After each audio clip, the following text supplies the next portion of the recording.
Jangan lupa like, komen, dan subscribe untuk update berita kedepannya. Kepada seluruh di antara kita, terutama warga Tuban, warga Jawa Timur, kalangan pemuda Indonesia, bahwa yang memimpin sidang sampai kemudian diputuskan ikrar Sumpah Pemuda di tanggal 27 sampai 28 Oktober tahun 1928 itu adalah Sugondo Joyo Puspita, dan itu adalah warga Tuban, kelahiran Tuban, kemudian sampai menyelesaikan HIS di Tuban, melanjutkan sekolah lagi di Surabaya, kemudian ke Jakarta.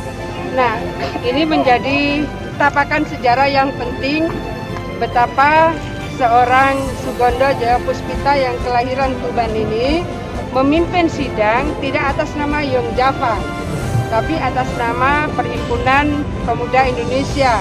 Artinya bahwa beliau sudah meleburkan bagaimana suku asal daerah, tapi beliau sudah berbicara soal Indonesia.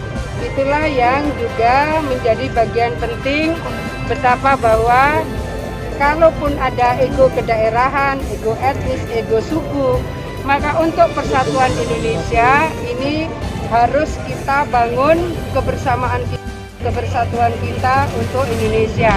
Tarikan sejarah Sumpah Pemuda saya rasa mengajarkan betapa pentingnya persatuan untuk mengukuhkan kemajuan Indonesia, mencapai tahapan kalau Kishore Mahmudin yang dari Singapura itu menyebut bahwa ini sebetulnya renesan Asia Pasifik, renesan Indonesia, dan Jawa Timur harus punya peta jalan yang terang bagaimana masa yang disebut Kishore Renaissance ini menjadi bagian penting kita untuk berkontribusi di dalamnya.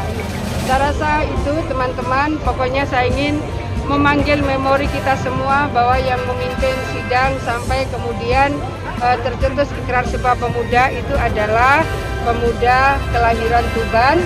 Lalu saya tadi menyampaikan kepada Pak Bupati supaya dari kabupaten nanti akan diteruskan ke provinsi, akan diteruskan ke pusat, mengajukan Pak Sugondo menjadi calon pahlawan nasional karena makamnya beliau ada di DIY.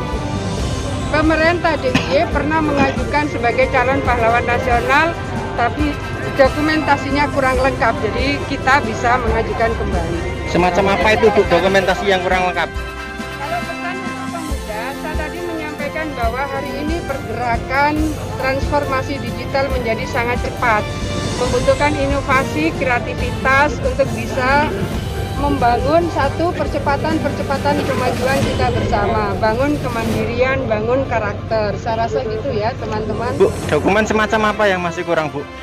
Dokumen Pak Sugondo semacam kalau itu ya tanya ke tim Dewan penilai kepahlawanan.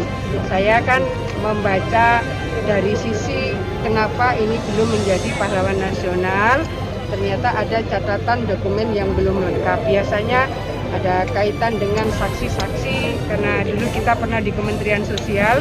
Jadi kalau yang belum lengkap itu boleh diajukan kembali. Dan saya mohon Pak Bupati